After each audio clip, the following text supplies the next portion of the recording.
Borodar Conference. Katie Lomas, National Chair, proud to be making my first Chair's address here in Cardiff.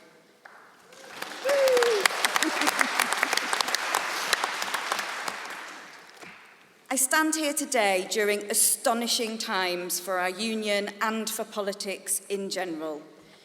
This year, we have seen the decision by a Conservative government to end the failed transforming rehabilitation gamble.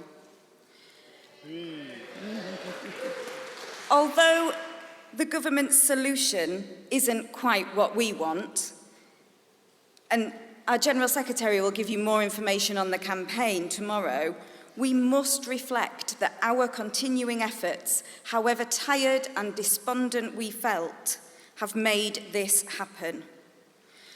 More recent events in the wider political world have been extraordinary for other less positive reasons, with front-bench politicians and even our Prime Minister feeling free to use sexist, racist and homophobic slurs freely in public, and hate and division seen on our streets daily, it seems at times that we are moving backwards and not forwards.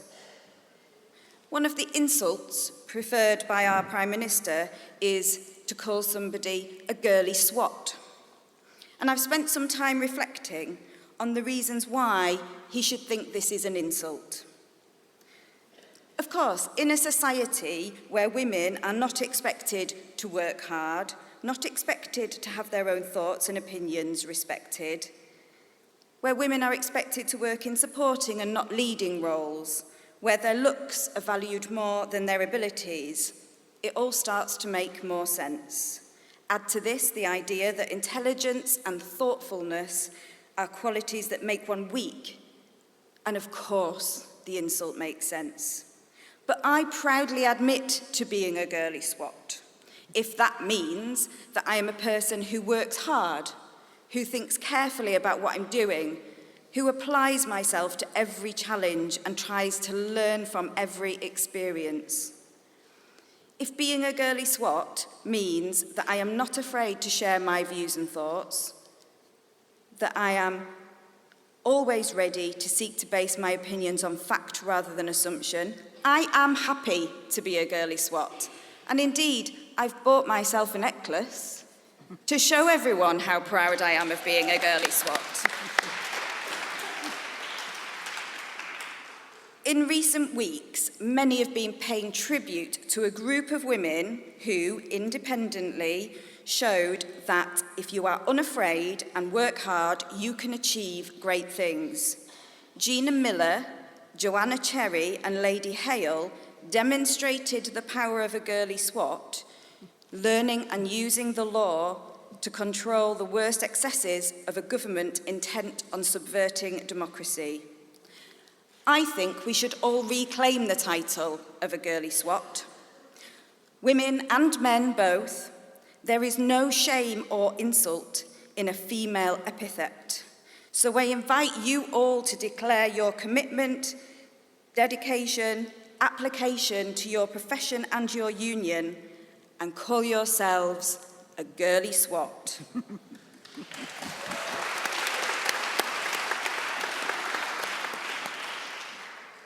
Of course, it's important that we acknowledge and consider the political context that we exist in, but I know you also want to know more about what's been happening in Napo during the year and about where we're going next. So I'll try to cover some of the key issues from the perspective of the National Officer Group, while Ian will cover much of the industrial side of our work in his speech tomorrow when he moves the annual report. Let's start with the professional agenda. For many years, Napo's had policy to pursue a register for probation practitioners and a licence to practice in probation. We thought this seemed likely to happen following TR in 2014, but it's really sat firmly on the back burner. During the discussions around the ending of the CRC contracts, we have finally got the first signs that this is now high on the priority list for the employers as well as the unions.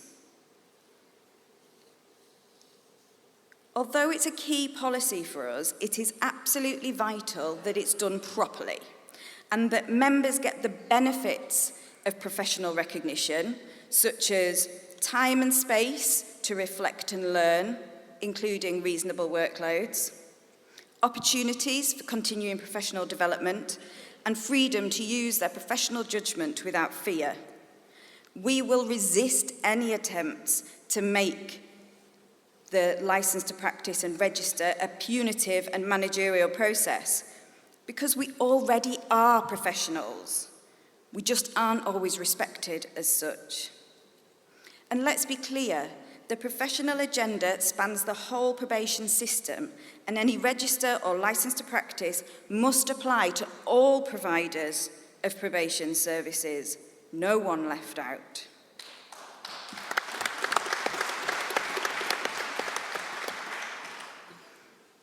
Another key area of work this year is that following the NPS pay deal last year, we've been consulting on the competency-based framework for pay progression, and I have to be really careful saying that because I keep stumbling over it, that was a key feature of that pay agreement. Despite significant efforts on the part of both union reps and the employer side, the announcement in May about the integration of offender management work into the NPS has diverted all efforts to bring this work to a conclusion. We, on your behalf, have consistently held the line that any competency-based pay framework must be in place for at least 12 months before it is used to assess anyone for pay progression. And I am pleased today to reassure members that when it became clear that the scheme won't be ready for April 2020, we secured an agreement from the employers that it will not apply for pay progression in 2021, and all NPS staff will progress automatically to the next pay point in April 2021.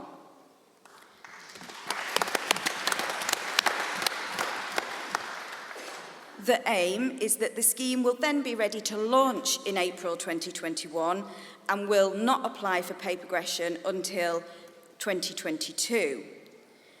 We, of course, are continuing to argue for the framework and the accompanying shorter and better pay scales to apply across the probation system, linked to a return to national collective bargaining.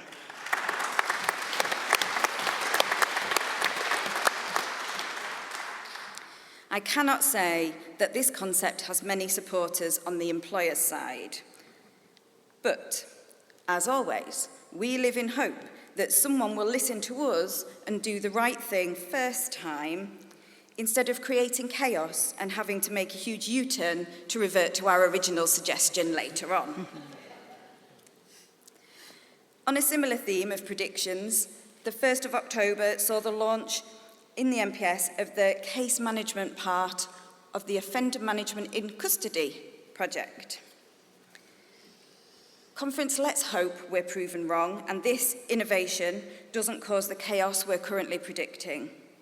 Our dispute on this rollout is still live, and in fact we've got a meeting with the employers next week to discuss some of the remaining issues that we need to iron out with them. But please be assured that even if we resolve the dispute, we continue to make the point that the model itself is flawed and will not work.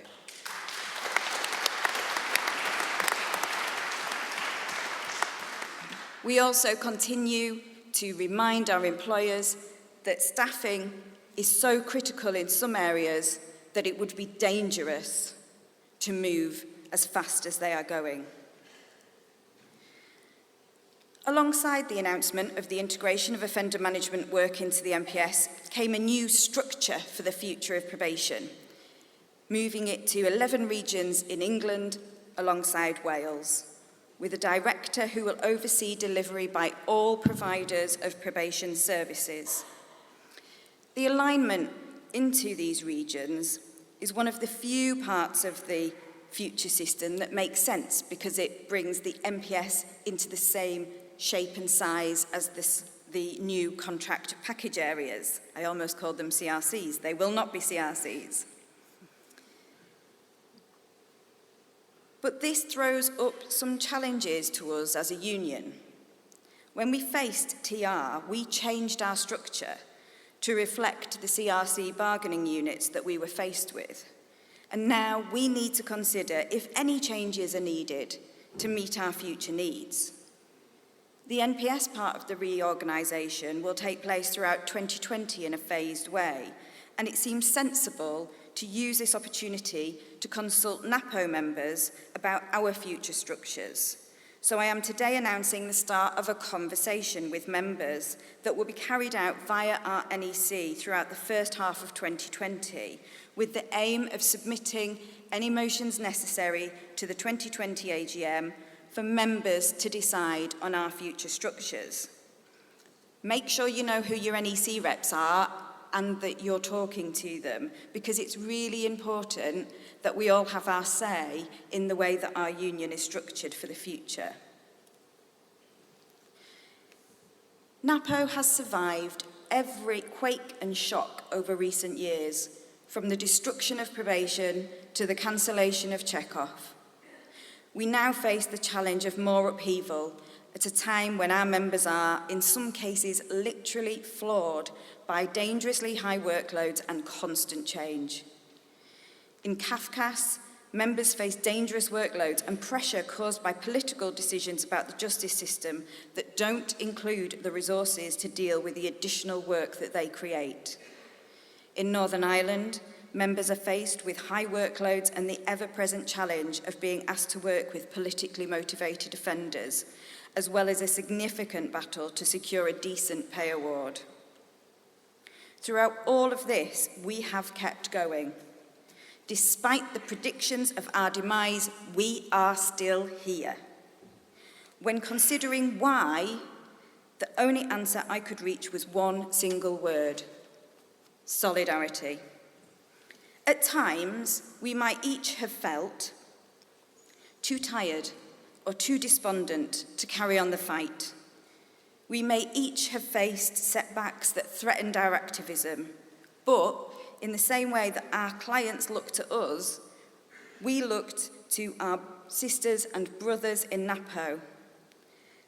They held on to our hope when we couldn't see it, in just the same way that we as workers hold on to hope for our clients when they falter. Our Napo family waited patiently and ever supportive while we recovered our strength and fortitude to carry on. Our Napo family never gave up on us, and when we felt stronger, we did the same for other members who were struggling. We survived by working together, and we must continue to lift each other up in order to carry on and thrive.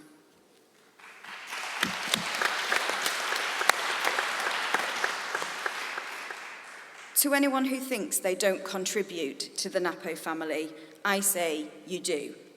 By coming here, you contribute. By voting in elections, by attending branch meetings, by putting up posters, by talking about Napo at work, by becoming a rep, a branch officer, joining a committee, standing for election to the NEC, or standing for election to a national officer post.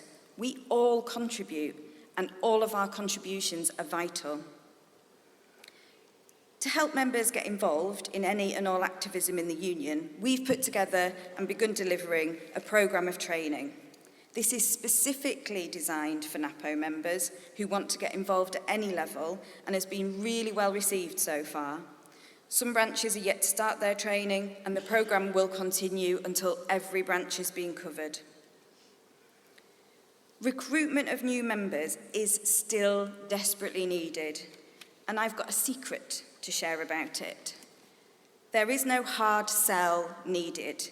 You don't have to be an expert salesperson, and you don't have to know a lot to do it.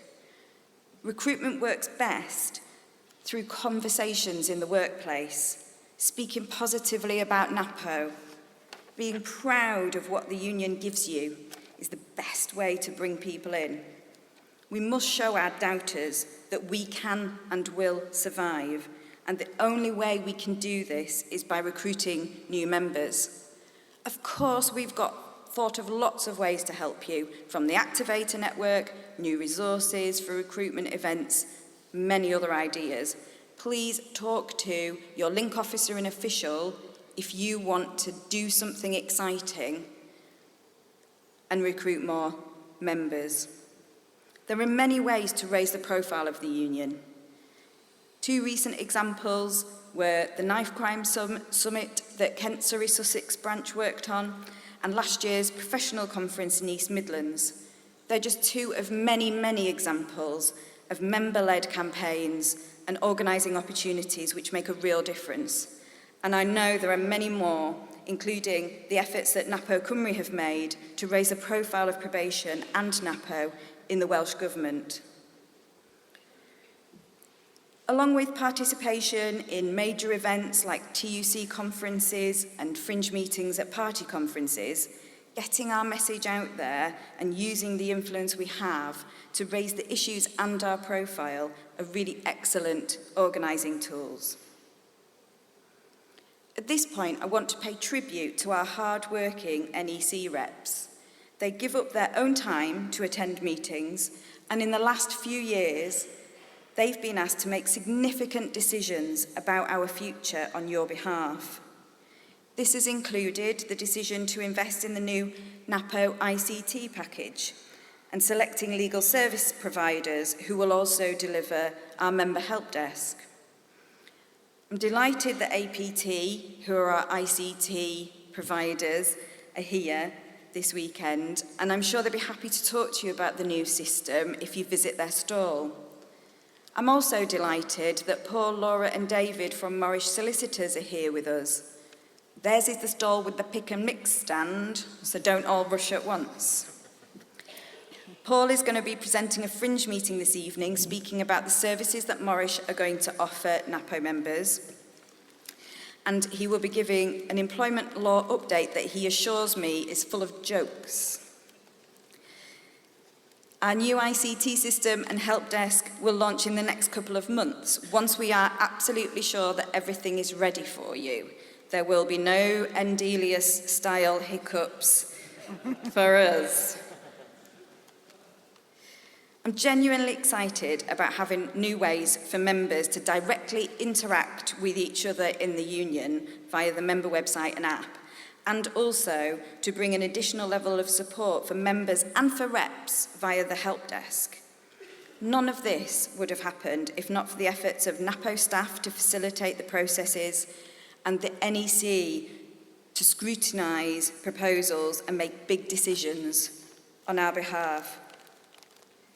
Another recent decision by NEC was to begin an exciting partnership with Shout Out UK, who provide political literacy courses for schools and colleges to deliver. These courses cover what we might once have called civics, helping people to develop an understanding of the political system in our country and their individual part in that.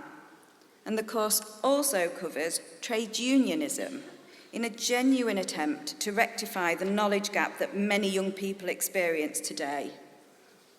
We see many younger people joining us in workplaces who have no inherent understanding of the trade union movement and why it is so important, and crucially, with no drive to join a union, even when they feel passionately about a cause. Napo will be sponsoring the delivery of the course to 5 schools across England and Wales, and will link local branches to the schools so that our activists can participate in events with the students and also support those students to form their own student union. This will not necessarily bring us new members in the short term because they're a bit young, but it will offer us the chance to speak positively about our professions and about our union. And it's my hope that particularly some of our younger members might use this as a stepping stone to greater activism in Napo.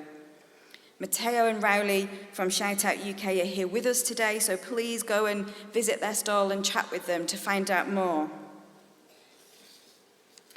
Last night, we held a reception for women in Napo. which was well attended by women activists. We spoke about the types of activity we might focus on as a network with the aim of supporting women's participation in the union. As ever, our members were brimming with ideas, and there was a lot of food for thought. Our membership and workforces are predominantly female, but we still have work to do to get more women active in the union. We had a fantastic Women in Napo conference in April, despite Brexit shenanigans causing some prominent speakers to cancel at the last minute. But we all need to focus on what we can do to get more women involved. So here's my checklist. Number 1, tell her she doesn't have to do everything.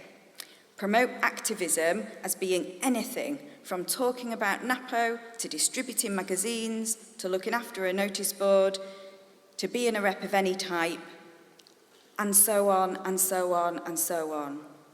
Every single role is vital to our survival.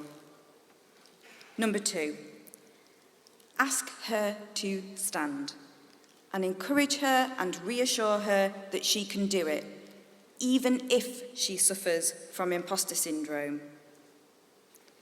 Number 3, women activists, make sure you are holding open that door behind you to make sure that when you break through and get active, you bring your sisters along with you, and always remember to support them along the way.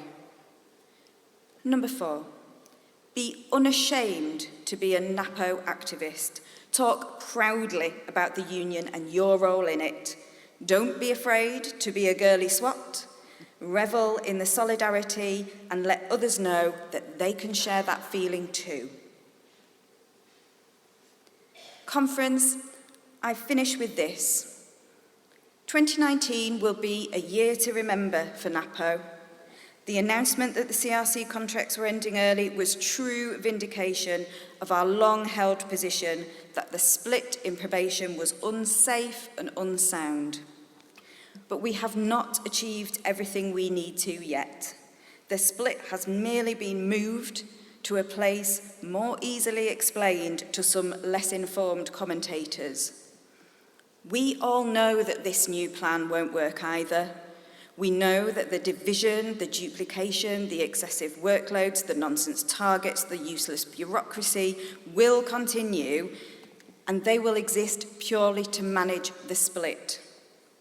We all know that bidders will see a chance to make money, yet again, by stripping out resources to attempt to deliver a premium profit product with an inadequate budget. Who will ultimately pay for this folly? All of us. Not just Napo members, not just probation staff, but our clients, our families, our communities, and those who diligently pay their dues through tax so that public services can be provided. To use the words from my recent article on the topic, our campaign will continue and we will fight on until probation is fully reunified, never for profit, out of the civil service and freed from prison.